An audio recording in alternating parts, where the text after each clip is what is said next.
Hello and welcome to Rajya Sabha News. I'm Tina Jha. Let's begin with the headlines. After presentation in the Lok Sabha, Finance Minister Nirmala Sitharaman tables Union Budget for 2021-22 in the Rajya Sabha. Focus on economic revival after coronavirus pandemic.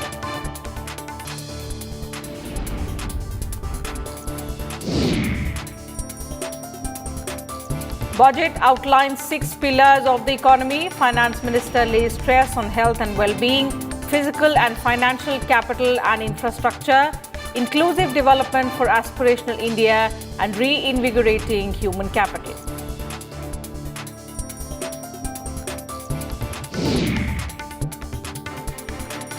Union Budget 2021 enhances India's self-confidence. Prime Minister Modi asserts that village and farmer are at the heart of this budget. Focus on helping farmers increase their incomes.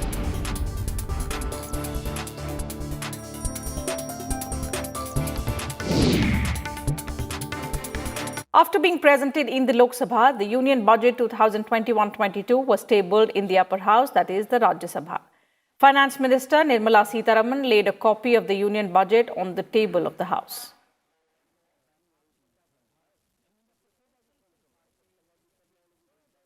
I wish, with your permission, to lay on the table a statement of the estimated receipts and expenditure both in Hindi and English of the government for the year 21-22.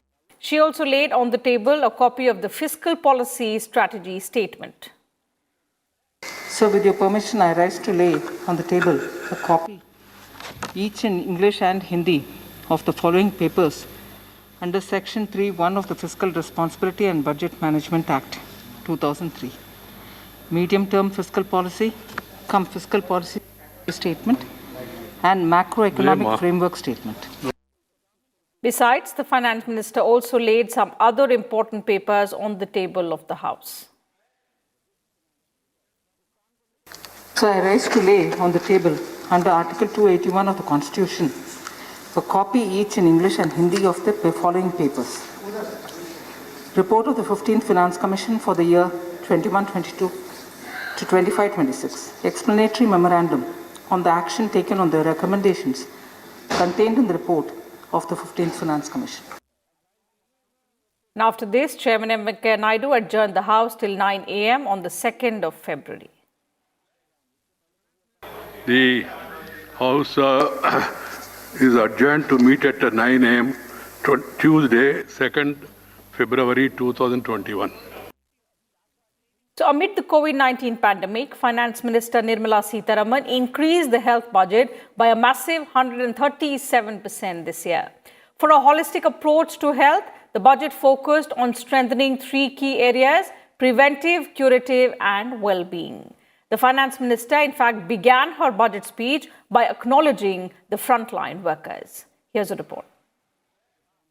I want to take a moment to acknowledge how isolating and distancing seemed like insurmountable challenges for a country like ours that has people coming together in times of crisis.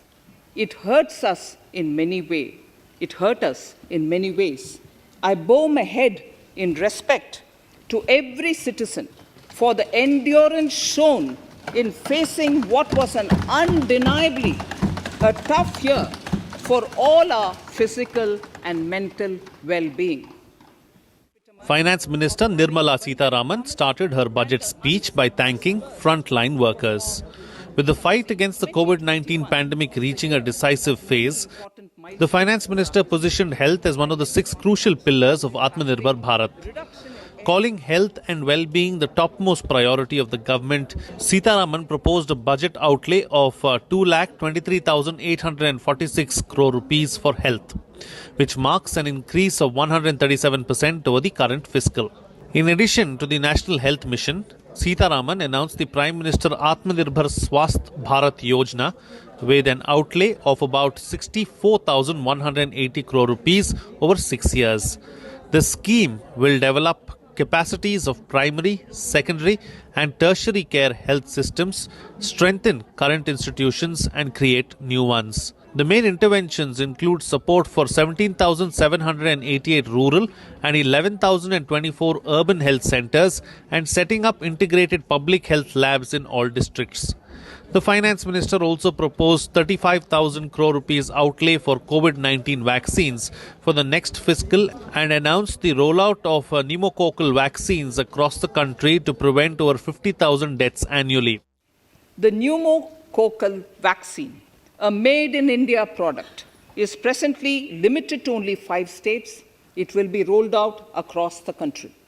This will avert more than 50,000 child deaths annually. The Finance Minister also asserted that the government is committed to providing more funds to contain the coronavirus pandemic in the country. Bureau Report, Rajya Sabha Television. The Finance Minister has also proposed several measures to boost rural infrastructure. The allocation to the Rural Infrastructure Development Fund has been raised from 30,000 crore rupees to 40,000 crore rupees. The budget also proposes to extend Swamitva scheme to all states and union territories in the financial year 2021-22. The scheme was launched by Prime Minister Narendra Modi earlier this year to bring transparency in property ownership in villages. Up till now, about 180,000 property owners in 1,241 villages have been provided cards. The Finance Minister also stated that the Agriculture Infrastructure Fund outlay will be increased to 40,000 crore rupees and micro-irrigation corpus will be doubled to 10,000 crore rupees. She also said that 1,000 more mandis will be integrated with the electronic national market and the Agriculture Infrastructure Fund would be made available to the APMCs to augment infrastructure facilities. We are enhancing the allocation to the Rural Infrastructure Development Fund from 30,000 crores to 40,000 crores. The Micro Irrigation Fund, with a corpus of 5,000 crores, has been created under NABARD. I propose to double it by augmenting it by another 5,000 crores. And the government has also taken many steps to revive the micro, small and medium enterprises in the union budget. It has allocated 15,700 crore rupees for this sector, which is more than double the previous year. Besides, it has also reduced customs duty on certain steel items to provide relief to the MSMEs. Further, it has proposed to introduce alternate methods of debt resolution and a special framework for the MSMEs.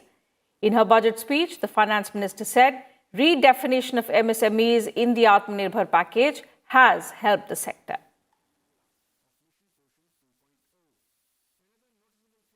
We have taken a number of steps to support the MSME sector.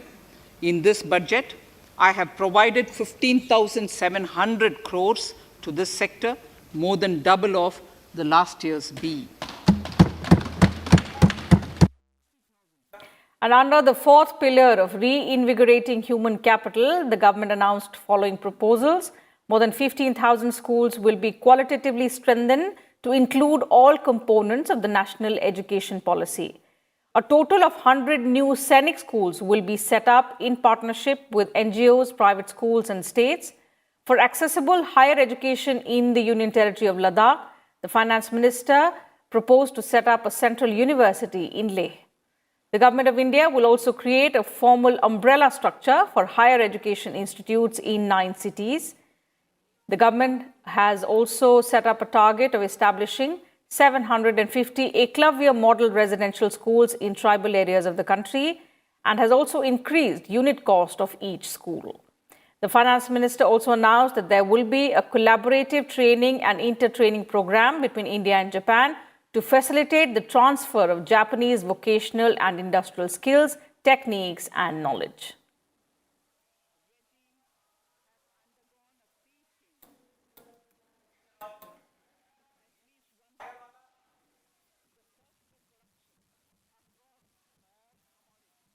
Higher education.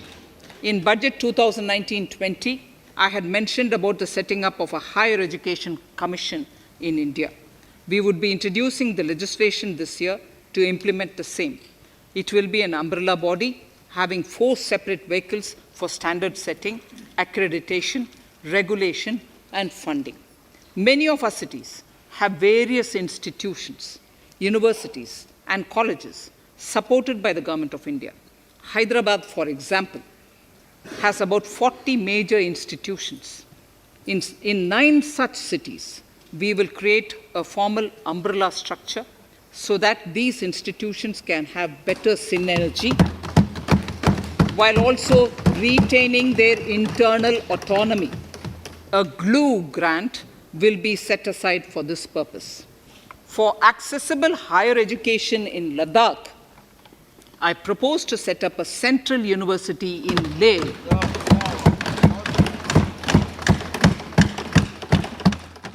The national education policy announced recently has had good reception.